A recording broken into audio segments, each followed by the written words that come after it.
Section 2. In this section, you'll hear an introduction about ancient architectures. First, you have some time to look at questions 11 to 20.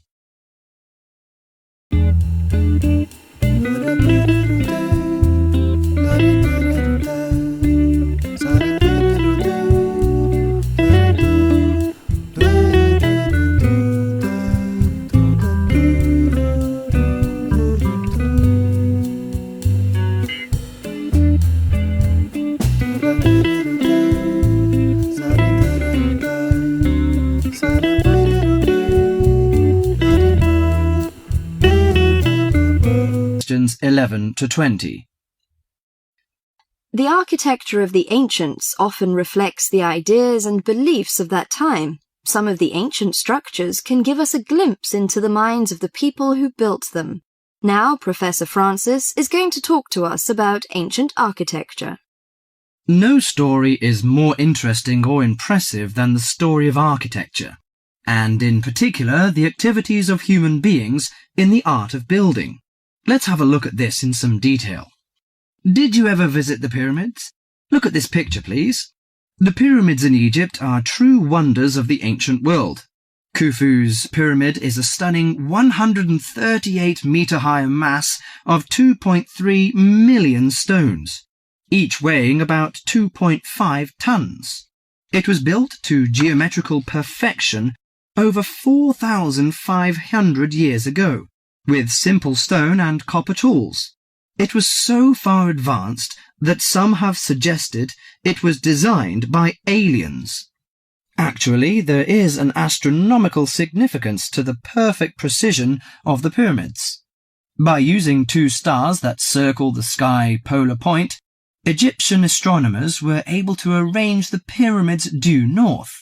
This was done because they believed the king's afterlife and the stars were closely related. They believed their pharaoh, that is, their king, had been transformed into another living being, a light in the sky in contrast to the darkness of death. Okay, now let's look at another picture. On this picture is Athens' ancient Parthenon.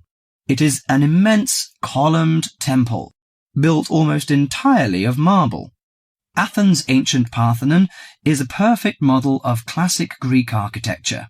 It was built to honour Athena, the goddess of wisdom.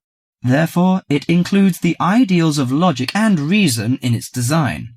Built in the 5th century BC, the Parthenon is made up of almost 140 columns. The Greeks associated the columns with the virtues of a human being: strong, orderly, proud, and beautiful. The height and width of the Parthenon are designed with the rational logic of geometry. The upper diameter of each column is a bit narrower than its base. It bulges slightly in the middle and slants inward.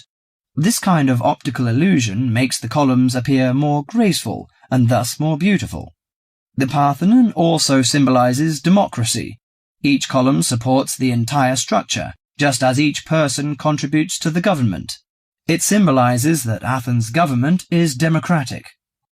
Finally, I am going to introduce the Roman Colosseum, a large oval structure for public sports events, entertainment, or assemblies. The Roman Colosseum displays the practical nature and political thinking of Romans. The Colosseum was built in 80 AD, when, throughout its vast empire, Romans' population and wealth were growing. It was necessary for politicians to entertain the people in return for their support. Gladiators would battle wild animals, and even one another, in order to entertain the bloodthirsty crowds. Constructed with tons of marble, the Colosseum stood 48 meters high. It has the capacity to hold up to 50,000 spectators. Spectators sat on the lower 3 levels, surrounded by towering roofed passageways. On hot days, a cover suspended from the top story provided shade from the sun. Ancient architecture gives us a sense of the different societies that build these amazing monuments. Through it, we can imagine what life was like when those civilizations were flourishing. That is the end of Section 2.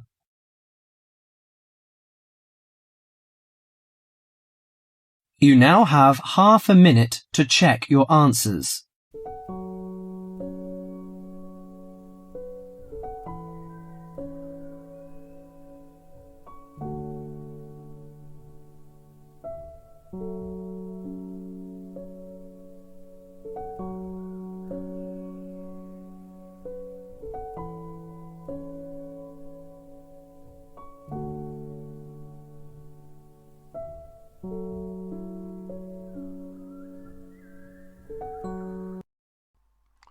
Hi, this is IELTS Bob.